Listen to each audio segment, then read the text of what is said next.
it's at those crossroads that I think the most powerful moments of our lives happen. Hello there. You're listening to the Girl Talk Podcast. My name is Carol. I'm Kelly. I'm Tricia. And we're so glad you've joined us today. I'm going to ask you a question. Are you living with abandon or living with abandonment? Here's what I mean by that. Are you living a life that's free in Christ, or are you living a life that is still hanging on to every little thing because you're afraid of being abandoned?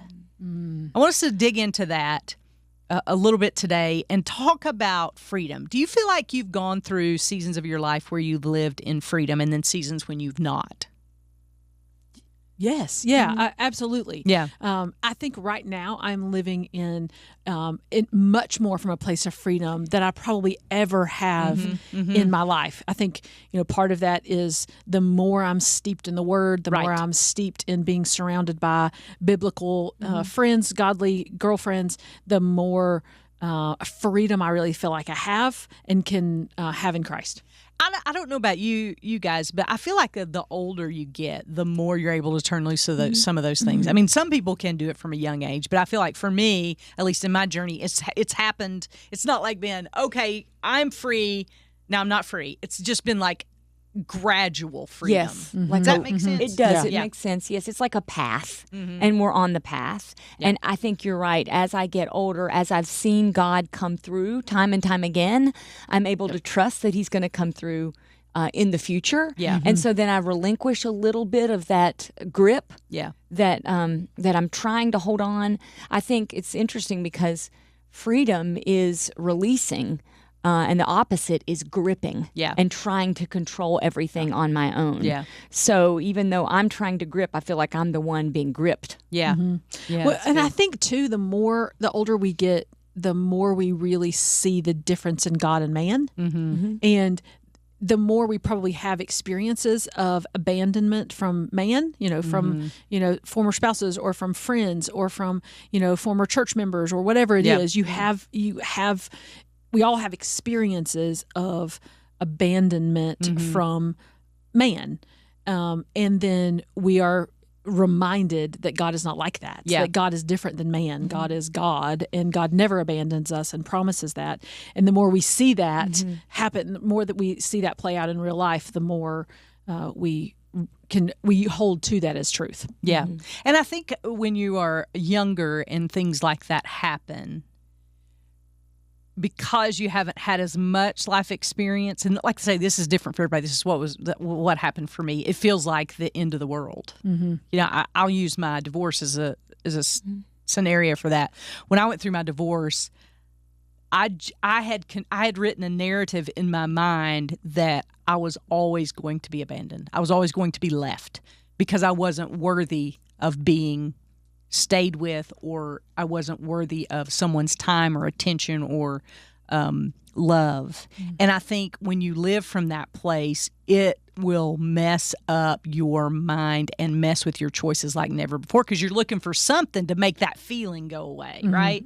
And I think the older that you get, the more you realize that there are seasons of time where people come and people go, and you realize that they were just for a season, or and I'm not necessarily talking about the marriage here, but I'm just talking about as you get a little life under your belt, you understand that life goes on, even though at that moment I would have told you life ends right here, right now. Right. And had it not been for, a little girl that I was raising, sadly enough, it might have been the end for me, because I just got in such a deep, dark place of I'm not worthy, no one loves me, I'm always going to be left, and I'm always going to be alone. And that was like it was like the dynamite sticks to blow my world apart. But on the other hand, that is the place where I discovered God like never before. Yeah. So I think that's what I just wanted to mention, because maybe you're listening to this podcast right now or watching, and you're thinking, I'm going through that right now, and I feel like this is the worst moment of my life, and I don't ever feel like I'll be loved again. I don't ever feel like I'll be valued again. Where do I go from here? Can I just caution you and also encourage you that you have choices to make at this point in your life. And I think we all have those choices, whether or not it's a divorce or just a friend group or whatever it may be. Right. There, you come to that crossroads place and you have a choice to either try with your whole heart to dive into something that's not going to fulfill you, or dive into Jesus and let him fulfill you. And so it's at those crossroads that I think the most powerful moments of our lives happen. Mm-hmm. Absolutely. The crossroads, they are the most important thing. And I really do think that understanding the difference between God and man is a huge piece. It was for me and has been in my journey. I experienced an abandonment from my family of origin when I was young, and it changed my entire life. And when that happened, kind of like the sticks of dynamite you talked about, everything changed for me. And all of a sudden, the fear of being rejected was the driving force, because I was abandoned, I was rejected, and everything changed. And now I have to please people in order to make my way. Yeah. And that is not freedom. In order to earn love. In order to earn love, in order to find security. I had no security. Yeah. Everything was taken at this point, and I had no security. And so I felt like I had to perform in order to find my place. And I had no freedom at that time. And it's only been through a series of experiences in my life where I have seen God come through, and he has not abandoned me. Other people did. Other people did fracture my trust, but God has never abandoned me.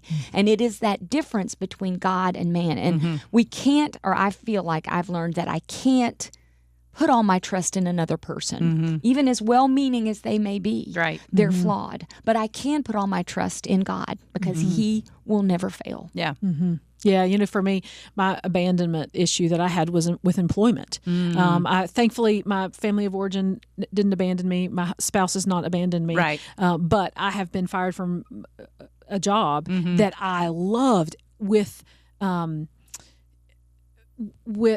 a friend who made up things about me and then poisoned other people and turned all kinds of people against me. And the rejection and the unjust accusations. Yes, the unjust accusations. The also wondering if my career is over. If the things I had worked so hard for so long could be just taken from me and snatched just in the blink of an eye.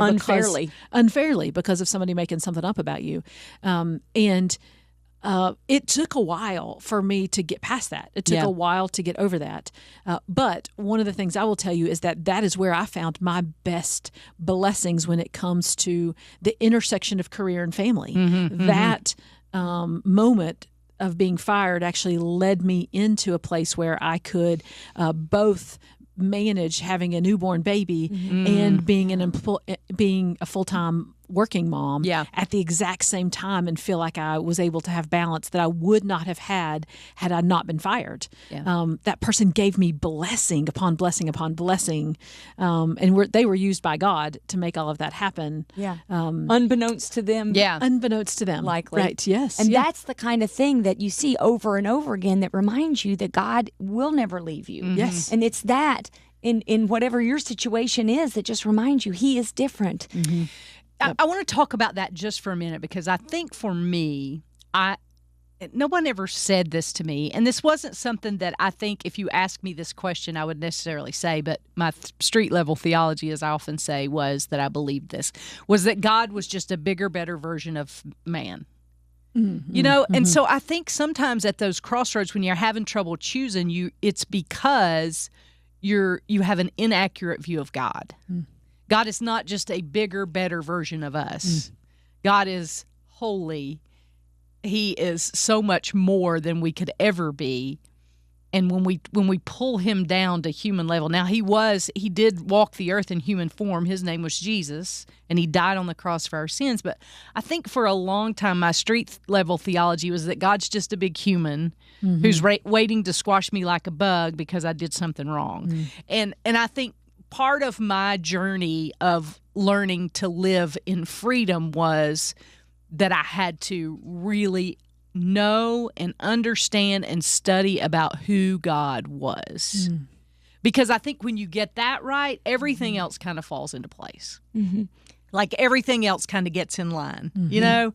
And for me, that was one of those big moments where the turning point for me was, this is I either believe all this with all my heart, that Jesus died for my sins and has made a way for me, or I don't. It's the biggest lie I've ever believed. And that's really where you find yourself. That's the spiritual fork in the road, and you have to decide which way you're going to go. But I believe that a lot of that freedom comes from knowing who God is. And through knowing who God is, then puts me in proper place. Not as the whole world revolves around me, but I'm this little itty-bitty person on the face of the earth that God cared enough about to redeem through his son Jesus. It was nothing that I did or brought to the table. And so I think that whole perspective for me was really important, because when you live with abandonment especially, you get on this treadmill of trying and striving to earn love, and what will I do, and how can I serve this person, or what can I do to manipulate the circumstance? But when you learn about who God is, it helps you to clearly see who you are and your place in the world. Does that make sense? It makes perfect sense. And to me, it speaks of security, because I know when my experience with abandonment is I had no security. And so always looking for someone or something to give me the security that I needed. But we find the security, just exactly what you're saying, when we know more about God. Because the more we know about God, the more we see we can trust him. And because we know of his goodness, because we know of his love, we know of his power, we know of, and he's not just a better version of us. He's completely separate and other and beyond faithful. And he has a good plan for us. And when we know that, I mean, when we really know that, not just kind of I kind of know that, but when we know that in our hearts and our mind, then we can trust that he's got a good plan for us. Yeah. And it's going to be his plan. Yeah. It's not always going to be our plan. And the crossroads also comes when it's his plan versus my plan. Right. And when I know more about him, like you're saying, of his goodness, of his power, of his all-knowingness, then I can trust that his plan will ultimately be for my good. Yeah. Well, and the one thing about his all-knowingness is that none of this surprised him. So whatever abandonment issue that we're going through, he is not surprised. Yeah. He knew it was going to come. He knew how we were going to react to it and how we would feel. And he also has put all kinds of things in place to support us already. Yeah. He's been working out the details of all of this long before we were ever even formed in our mother's womb, that he knew what was going to happen. And so if we really trust that, then we can know that regardless of what circumstance we go through, God's got it. Yeah. God is in control and he can handle it. But he's also, because he's all-knowing, he also knows us intimately. Yeah. So he can work all the things out that's unique to Kelly, unique to Tricia, unique to Carol, unique to our listener, differently than he would work it out for anybody else. It's so beautiful. Yeah. Beautiful. As we were preparing for this episode, I saw Toby Mack had a post on his, I think it was a Facebook page, might have been Instagram, but it said, you worry a lot for somebody who serves a God who never fails. And I was like, now wait a minute, Toby, now you're meddling, right? But it is so true. That's so good. Do we really believe that God will never leave us or forsake us? I think we would all answer yes to that question, yet there again, with our street level theology, it doesn't always our lives don't always bear that out. Yeah.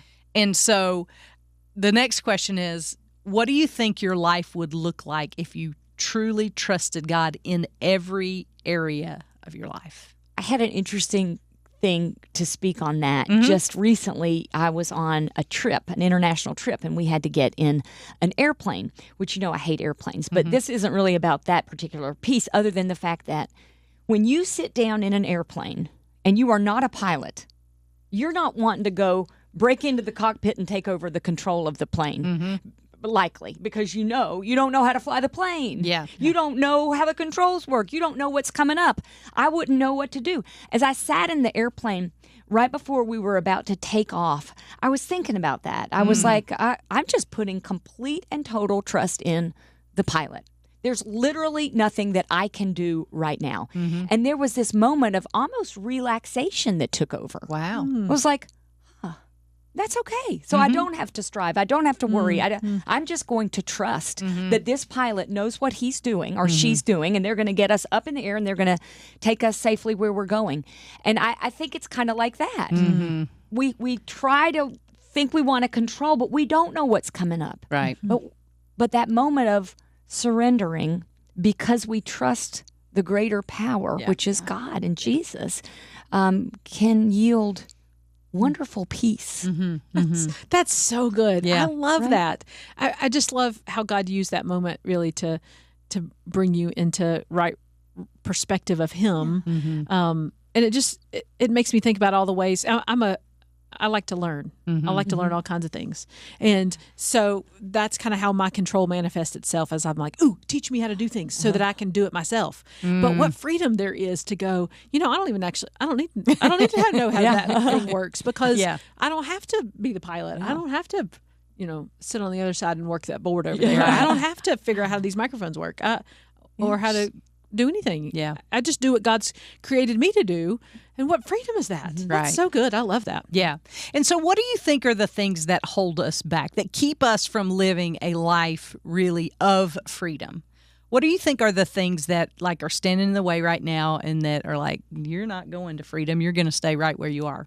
What do you think those things are? I think it's the whispers of the enemy in our ears saying you're never going to be enough. Right. You are never going to be loved again. You are never going to be fill in the blank, because he's seen our habits. He knows what makes us spiral. He knows what's worked for him in the past with us. And he's not original. He's not original. And he's had generations and generations and generations to watch human behavior and know what's going to work for us. He's not read Screwtape Letters. That will open your eyes to what the enemy thinks and how strategies. Oh my goodness. For real. And this is going to whisper right in our ears in the way that's going to totally take us off track. And so I think at the end of the day, it's a spiritual warfare issue. Yeah. Oh, yeah. Absolutely. Yeah. I think cousins with that is just fear. Fear, allowing fear. I've been challenged to stay in the fight. Don't just allow fear.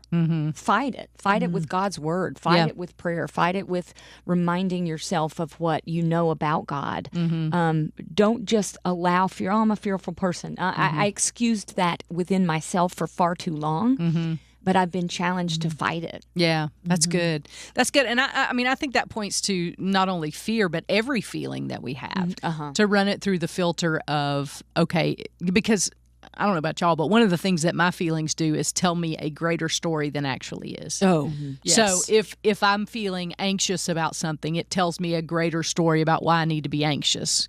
When if I was listening to God, He would tell me a greater story about His sovereignty and control over things, right? If it's depression tells me a story that things are never going to get better and this is the way it's always going to be. God tells me there's hope. God tells me there is a future. God tells me that He has a plan for me. All the things. And so for me, it boils down to really not allow.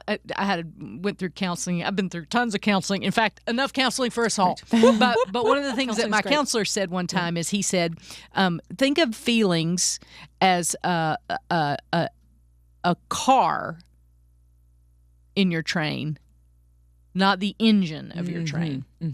Because you can let your feelings drive the train and it will take you right off the edge. It's called the crazy train. And you will crash and burn. It's so true. Right. But think of your feelings as a car on the train and God as the conductor and the engine to your train. And like I said, I said this earlier, when you put God, when you understand, and I'm not saying understand that I don't mean when you understand all of God, because none of us will ever understand all of God.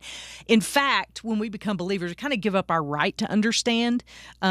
Proverbs says that, trust in the Lord with all your heart and lean not on your own understanding. It is limited. It is finite. It is not infinite. And so our understanding is going to be limited. But when you get to know the God of the Bible, all of those things kind of take their seat.